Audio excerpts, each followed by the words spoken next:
Tahukah Anda, otak merupakan bagian tubuh yang paling penting bagi manusia? Sekarang angkat tangan Anda dan letakkan pada dahi. Tepat di situ, ada bagian otak yang paling istimewa. Bagian itu disebut prefrontal cortex atau disingkat PFC. Menurut peneliti otak Jordan Grafman, PFC ini hanya ada pada otak manusia, sehingga membedakan kita dengan binatang. Bagian ini diciptakan dan dirancang khusus oleh Tuhan supaya manusia mampu memilih dan memiliki etika. PFC berfungsi seperti pemimpin. Ia bertanggung jawab untuk berkonsentrasi, memahami benar dan salah, mengendalikan diri, menunda kepuasan, berpikir kritis, dan merencanakan masa depan. PFC adalah pusat pertimbangan dan pengambilan keputusan. PFC inilah yang membentuk kepribadian dan perilaku sosial.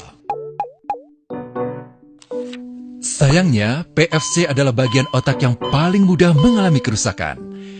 Jika PFC rusak, maka kepribadian orang bisa berubah. Rusaknya PFC bisa disebabkan oleh benturan fisik, bisa juga oleh zat kimia, seperti narkotika, psikotropika, dan zat adiktif atau nafsa.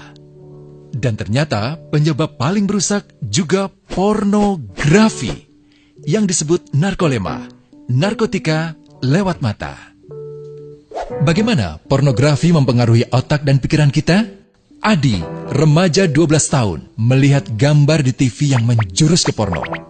Awalnya, ia merasa kaget dan jijik. Ini karena sistem limbik di otak Adi menjadi aktif. Sistem limbik mengatur emosi juga keinginan makan, minum, dan berhubungan seksual. Sistem limbik ini kemudian mengaktifkan zat kimia otak bernama dopamin. Dopamin memberi rasa senang, penasaran, sekaligus kecanduan. Zat ini juga aktif jika orang mengkonsumsi nafsa. Oleh karena itu, sifat candu pornografi sama dengan sifat candu nafsa. Otak akan mengingat apa yang membuat Adi senang dan bagaimana ia memperolehnya. Jika Adi mendapatkan pembinaan akhlak, etika yang baik, dan patuh pada norma sosial, dorongan melihat pornografi, meskipun menyenangkan, akan ia abaikan. Namun karena hal itu tidak ada pada diri Adi, ketika ia sedang merasa bosan dan ingin mencari kesenangan, otak akan mendorongnya agar melihat pornografi lagi. Namun lama-lama, Adi bosan melihat jenis gambar yang sama, dan butuh yang lebih porno untuk memicu rasa senang. Sekarang, dengan internet, pornografi menjadi jauh lebih mudah didapat. Pertama, Adi membuka internet dan tidak sengaja melihat gambar yang menjurus ke porno. Berikutnya, ia sengaja membuka lagi untuk melihat yang lebih porno. Awalnya melihat yang sedikit terbuka, lama-lama semuanya terbuka. Awalnya melihat 1 menit, lama-lama 1 jam. Adi mengalami kecanduan pornografi. Bagaimana kerusakan PFC akibat kecanduan pornografi? Secara alamiah, dopamin dialirkan dari sistem limbik ke PFC. Orang yang kecanduan pornografi akan mengalirkan dopamin secara berlebihan sehingga membanjiri PFC.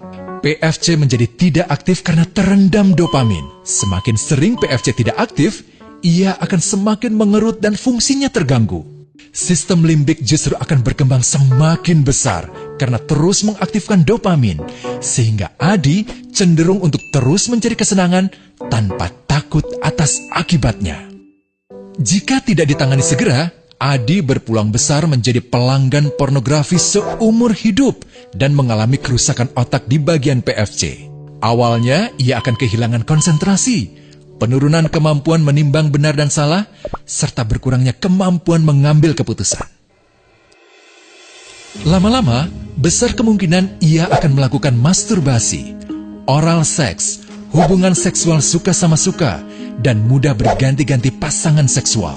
Pernikahan dianggap tidak penting. Pasangan dianggap hanya sebagai objek seksual semata, cenderung merendahkan derajat dan kehormatan lawan jenis. Selera hubungan seksualnya pun tidak sehat dan seenaknya, kasar sampai tega memperkosa. Manusia jadi tidak ada bedanya dengan binatang. Inilah dampak yang terjadi akibat kerusakan PFC.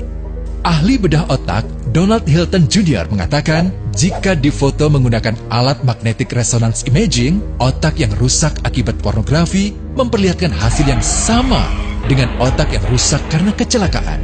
Ia juga mengatakan, Berbeda dengan dampak nafsa yang merusak otak di 3 bagian, pecandu pornografi yang sudah melakukan hubungan seks dengan anak-anak mengalami kerusakan otak di 5 bagian. Terbukti, pornografi pada anak lebih bersifat merusak karena PFC belum matang dengan sempurna. Tapi untungnya, otak anak yang belum sempurna ini masih mudah dibentuk. Pengaruh pornografi bisa lebih mudah dihilangkan asal ada usaha untuk memulihkan dengan sabar, terutama oleh ayah ibu, keluarga, dan orang terdekat. Pelajari bagaimana mencegah dan menangani anak yang terkena pornografi. Mari lindungi generasi kita dari bencana pornografi dan kejahatan seksual.